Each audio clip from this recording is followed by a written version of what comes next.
गया है, सब में पाखंड घुसा है, हमारे खून में ब्राह्मणाइज हो गया है, हमारे हड्डी चमड़ा हर चीज़ में ब्राह्मणवाद घुसा हुआ है। घर से ब्राह्मण की विदाई कर दोगे, किसी कर्म कांड में किसी भी ओकेजन पर तुम नहीं बुलाओगे, तुम्हारी मुक्ति उसी समय हो गई। क्योंकि यहाँ सारे के सारे नीति विहीन संगठन चल रहे हैं, जात की है दुकानदारी चल रही है। शस्त्र के द्वारा लूटा गया संपत्ति का भरपाई 1, 2 बरस 5 बरस में कर सकते हैं, लेकिन शास्त्र के द्वारा लूटी गई संपत्ति के पीढ़ी दर पीढ़ी पूछ दर पूछ चला जाएगा, उसका भरपाई आप नहीं कर सकते। उस समय मैं भरा कि अरुण कुमार गुप्ता पिता नारकीय डॉक्टर गया प्रसाद, तो मर्डरर, बलात्कारी, चोर, गुंडा सब घोटालाबाज मर गया, स्वर्ग में चला गया। एसडीओ साहब नरक खाली था, अपना पिताजी के नरके में भेजे कि पैर पसार के आराम से सोते होंगे। तुलसीदास का हमारा ये बैकवर्ड भरभरा के चेला बन गया, 7 पीढ़ी के गाड़ी भी दिया तो भी उसका चेला बन गया। ऐसी व्यवस्था में हम जी रहे हैं जिस व्यवस्था का सारा मिट्टी आबो हवा सब दूषित हो गया है। यहाँ का आबो हवा ब्राह्मणाइज हो गया है, मिट्टी ब्राह्मणाइज हो गया है, सब में पाखंड घुसा है, हमारे खून में ब्राह्मणाइज हो गया है, हमारे हड्डी चमड़ा हर चीज़ में ब्राह्मणवाद घुसा हुआ है। जो माँ के पेट से बच्चे आते हैं बाहर, उनमें भी ब्राह्मणवाद घुसा हुआ। जिस दिन तुम अपने घर से ब्राह्मण की विदाई कर दोगे, किसी कर्म कांड में किसी भी ओकेजन पर तुम नहीं बुलाओगे, तुम्हारी मुक्ति उसी समय हो गई। और तुम आज भारत की सरकार, इस देश की सरकार जो कर रही है वो सर्वविदित है। आपसे 2 बरस बाद चाइना आज़ाद हुआ, नेतृत्व ईमानदार वहाँ था। आप 47 में और 49 में और उसका विकास जिस मंजिल को छुआ है, आप रसातल के मंजिल को छू लिया। उसके सामने आपका धज्जी उड़ जाएगा, उसका मुकाबला आप नहीं कर सकते हैं। ईमानदार लोग हैं और भारत के जितने भी राजनेता हैं ये ईमानदार नहीं हैं। जिसको कबीर ने लिखा है कि लोग भी भोगी लालची, इनसे भक्ति न होए, भक्ति करे वो सूरमा कुलधन जाति खोए। आप लाख PhD कर जाए, लाख दर्शन को बेहतर ढंग से एक्सप्लेन करें, इसका कोई इम्पोर्टेंस नहीं है। अगर आप ईमानदार नहीं है तो कुछ नहीं आगे बढ़ पाएगा, कोई विकास नहीं होगा। क्योंकि इस देश में जो देश की व्यवस्था है, वर्मा भारती जी का एक लिटरेचर में पढ़ा, कृषि क्रांति, उस पर भी मैं 1 मिनट का प्रकाश डालूंगा। और भारती जी का एक और भारत का नियोजित दिवाला किताब का मैं उदाहरण दे रहा हूँ। भारती जी ने स्पष्ट लिखा है उसमें, भारत को नेताओं की जरूरत नहीं है, नीति की जरूरत है। अगर देश के अंदर नीति अगर दुरुस्त है तो देश अमेरिका, जापान, चीन, रूस बन सकता है। अगर भारत में नीति नहीं है तो सारे नेता एक होकर के भी राष्ट्र का भला नहीं कर सकते। वही हो रहा है, क्योंकि यहाँ सारे के सारे नीति विहीन संगठन चल रहे हैं, जात की है दुकानदारी चल रही है, जातीय दुकानदारी यहाँ चरम सीमा पर चल रहा है। और ये भारत का जो सत्ता है, भारत सरकार की सत्ता है, धर्म सत्ता है। धर्म के आधार पर ये हिंदू मुस्लिम करके ये सत्ता में स्थापित हैं। इस बुझुगल को बूझना होगा। साथियों, आप जिस देश में हैं, इस देश का जो वातावरण है आपका नहीं है, इस देश की जो व्यवस्था है आपकी नहीं, और आप हजारों जाति में बटे हुए हैं। आप अच्छी तरह से जानते हैं मनुष्य में जाति नहीं होती है, पशुओं में, पक्षियों में, वनस्पतियों में जाति होती है। और जब हम जान रहे हैं इसके बाद भी हम जात में कॉन्फिडेंस कर रहे हैं, या हम धोखा खा रहे हैं। इस देश को जितना ब्राह्मणवाद नुकसान किया है, उससे कम में मुगल और अंग्रेज इस देश को बर्बाद किया। अंग्रेज तो कुछ दे के गया। जैसे जहर खाते हो, कोई भी जहर खा लेगा तो एक इंसान का जीवन समाप्त होगा, जो खाएगा उसका जीवन समाप्त हो जाएगा। लेकिन ब्राह्मणवाद का जहर ऐसा जहर है कि आने वाली पीढ़ी, भावी पीढ़ी, आने वाला संतान को भी खा जाता है। बंदूक से लूटा गया संपत्ति को आप 1-2 बरस में, 4-5 बरस में भरपाई कर सकते हैं, लेकिन शस्त्र के द्वारा लूटा गया संपत्ति का भरपाई 1, 2 बरस 5 बरस में कर सकते हैं कि डाकू आया इक्के छप्पन लेकर के लूट करके चला गया, उसका भरपाई कर लेते हैं। लेकिन शास्त्र के द्वारा लूटी गई संपत्ति के पीढ़ी पर दर पीढ़ी पूछ दर पूछ चला जाएगा, उसका भरपाई आप नहीं कर सकते हैं। जिस देश का पत्रकार बिका हो, जिस देश का विपक्ष डरा हो और जिस देश की जनता सोई हुई हो, यही तीनों काफ़ी है देश को रसातल में ले जाने के लिए।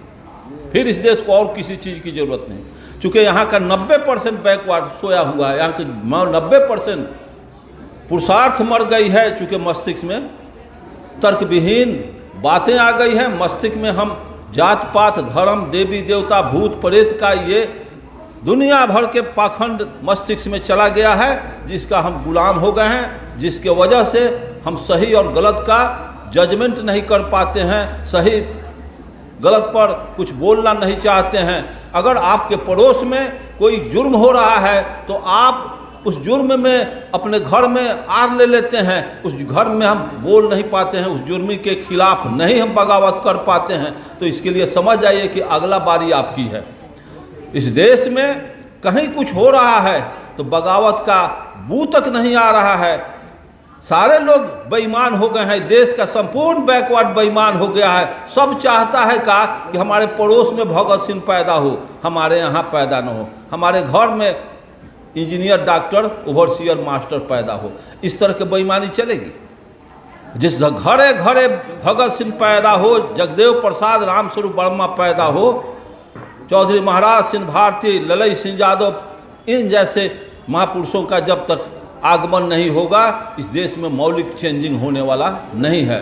आप दृढ़ संकल्प करें कि अर्जक संघ में इतने लोग हैं, अगला कार्यक्रम अगर निर्धारित किया जाए तो हर आदमी साल भर 6 महीना में अपने जैसा 5 आदमी को बना के ले आवे, 5 आदमी को फिर अगला साल में बनाने का संकल्प लेकर के जाएं, तब न अर्जक संघ का नेटवर्क होगा।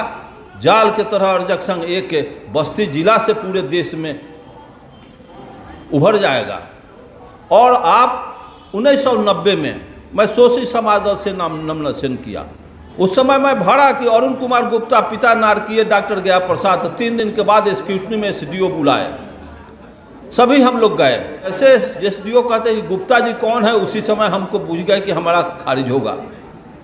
तो वो प्रश्न उठाते हैं कि गुप्ता जी आपका यहाँ ये नारकीय शब्द लिख दिए है, थोड़ा गलत है, इसको काट के अपना साइन कर दीजिए। तो मैं कहा कि एसडीओ साहब इसके अलावे और कोई अशुद्धि है? तो नहीं, यही है, एक लाल का है, इसके अलावे नहीं है। अब उसके बाद मैं कहा कि एसडीओ साहब थोड़ा ध्यान देंगे, इस देश में गुंडई करके मर गया, उसके बेटा से पूछो किसके लड़के हो, तो स्वर्गीय फलाना के। मर्डर करके मर्डरर के लड़का से जो मर्डर करके मर गया समाज में, उसके लड़का से पूछो कि किसके लड़के हो, तो स्वर्गीय फलाना के। घोटालाबाज के लड़का से जाके पूछो कि वो मर गया घोटालाबाज, तो उसके लड़का से तो स्वर्गीय फलाना के। चोर से जाके पूछो किसके लड़के हो, तो स्वर्गीय फलाना के। तो मर्डरर, बलात्कारी, चोर, गुंडा सब घोटालाबाज मर गया, स्वर्ग में चला गया। एसडीओ साहब नरक खाली था, अपना पिताजी के नरके में भेजे कि कम से कम पैर पसार के आराम से सोते होंगे। अच्छा ये बतावें एसडीओ साहब कि इस देश जितने लोग मरे, इस देश में वैज्ञानिक अंतरिक्ष में, आकाश गंगा में, निहारिका में, सौरमंडल का भ्रमण किया, करोड़ों किलोमीटर अंतरिक्ष के ऊपर जा कर के, और टेलीस्कोप दूरबीन से वो आकाश गंगा निहारिका का सर्वेक्षण किया, देखा, उसको कहीं स्वर्ग नरक का अता पता नहीं मिला। धरती पर बैठे रहे पंडित जी कहलेंगे गाय जाई था, तो वही दोम धैले सदे हम लोगों को जाना चाहिए। ये कहाँ का नरक है? जो गया से वो आया नहीं, फिर आपको पता कैसे है? ज्ञान हमारा चौपट कर दिया। पढ़े लिखे IAS IPS करने के बाद, इंजीनियर डॉक्टर करने के बाद, सब बायोलॉजी केमिस्ट फिजिक्स पढ़ने के बाद, तो भी उस आदमी में चूँकि बचपन से अपने माँ के, पिता के, दादा दादी के, समाज के अंदर जो विद्या मिला है उसी को वो सत्य मान करके चल रहा है। और आज से हम देखते हैं कि बुद्ध के टाइम से हमको तर्क करना चाहिए कि बुद्ध से लेकर के आज तक, कबीर से लेकर के आज तक, जगदेव बाबू, ललई सिंह यादव तक, रामस्वरूप वर्मा, भारती जी जग, पेरियार, ज्योतिबा फुले, कबीर रैदास, जितने हमारे संत हुए, आदर्श हुए, सारे लोगों में किसी की का जुबान है कि बुद्ध का एक भी अनुयायी कोई सवर्ण बना हो, कबीर का एक भी अनुयायी सभी कोई सवर्ण बना हो या ब्राह्मण बना हो। हमारे इतना ऊंचा क्लास का, ऊंचे स्तर का दर्शन, सच्चाई पर आधारित जो विचार दिया, इतनी अच्छी विचार, इतना पदार्थवादी विचार, इतना सत्य विचार का एक तो अनुकरण करने वाला वो सवर्ण ब्राह्मण नहीं हुआ। और उसके तुलसीदास का हमारा ये बैकवर्ड भरभरा के चेला बन गया, 7 पीढ़ी के गाड़ी भी दिया तो भी उसका चेला बन गया। के ब्राह्मणों को पता हुआ कि बुद्ध को तो ज्ञान हुआ पीपल के पेड़ तर। अब ब्राह्मण सारा का सारा ब्राह्मण ये तिक्रम करके देखा कि बुद्ध को पीपल के नज़दीक ज्ञान हुआ, तो सारे भारत से ब्राह्मणवाद का खात्मा इन्होंने कर दिया। इसीलिए फिर पीपल के नज़दीक वो घंट टंगवा दिया कि शैतान प्रेत आकर पीपल तर बैठेगा, उस पर फिर कोनो कोयरी कुम्हार, गोवार, कानू, कलवार, चमार, दुसाद का कोई नौजवान जाके तपस्या न करे कि ज्ञान हो जाए, और फिर हमारा ब्राह्मणवाद का कबाड़ के फेंक दे। इसलिए वो पीपल के पेड़ को भी नहीं बख्शा और वहाँ घंट टंगवा दिया। ऐसी इतना जो अग्र सोचने वाला है, इतना तीक्ष्ण सोचने वाला है, इतना आपके अगेंस्ट में सोच करके आपके बुनियाद को उखाड़ फेंका, इसके बाद भी उस पर आप कॉन्फिडेंस करते हैं। ये सटीक बात है कि जौन जात हमारे पूर्वज को खड़ाउन खरपा पहनने नहीं दिया, खटिया पर बैठने नहीं दिया, पढ़ने लिखने नहीं दिया, आरक्षण नहीं दिया, साफ कपड़ा नहीं दिया, वो जात कहता कि तोशक तक या जूता छत्ता दान करो, तेरा बाप को हम स्वर्ग में भेज देंगे। स्वर्ग में भेजेगा कि धसोड़ देगा, छोड़ जा तो कहिया पता चलेगा। तो स्वर्ग में भेजेगा कि धसोड़ देगा, जो ये जन्म में तुमको खड़ाउन खरपा पहनने नहीं दे रहा है, खटिया पर बैठने नहीं दे रहा। अब पलंग दान कर रहे हो कि बाबूजी पलंग पर स्वर्ग में सूती है, मार जूता के हजामत बना देगा। ऐसी व्यवस्था को हम बैकवर्डों को सोचना चाहिए। साथियों, ब्राह्मणवादी व्यवस्था की जितने भी व्यवस्थाएं आप मान के चल रहे हैं, इसमें बहस करने की कोई बात नहीं है। आंख मूंद करके खारिज कर दीजिए। हमारे पास बुद्ध का लिटरेचर है, भारती जी का लिटरेचर, वर्मा जी का, कबीर का लिटरेचर है, जगदेव बाबू का लिटरेचर है, पेरियार, ज्योतिबा फुले। कौनो एगो कहिए, कौनो एगो पर अमल कीजिए, सब पर अमल हो जाएगा। और माँ बहने से मैं करूँगा कि कोई देवी होती नहीं है। अगर मैं अरुण गुप्ता अगर 3 हाथ का मेरी पोती पैदा ले तो गांव भर में हल्ला होगा कि अरुण गुप्ता के एगो पोती राक्षसनी पैदा भेलै। अगर एगो दोम वाला पैदा हो जाए तो लोग कहेगा कि रे दोम वाला पोता अरुण गुप्ता के पैदा भेलै रे, राक्षस भेलै। तो हमारे घर में 3 हाथ के बेटी पैदा हो जाए तो वो राक्षसनी हो जाए। 10 हाथ के दुर्गा के 10 को हाथ दो तो मतारी या मौसी हो गई। इस पाखंड को छोड़ो। इन्हीं शब्दों के साथ आप तमाम श्रोताओं का बहुत हम थक चुके हैं और बहुत लोगों का बात सुन चुके हैं। फिर कभी मौका मिलेगा तो मैं फिर कुछ आपसे कहूँगा। अब इतना ही कहकर हम मंच पर उपस्थित नौजवानों का और इस सभा में उपस्थित भाइयों बहनों का सम्मान करते हुए कि आप लोगों ने बड़ी धैर्य से हमारे तरफ मुखातिब होकर के हमारी भावनाओं का कदर किया। जय अर्जक, जय बुद्ध, जय अम्बेडकर, जय जगदेव, जय रामस्वरूप वर्मा।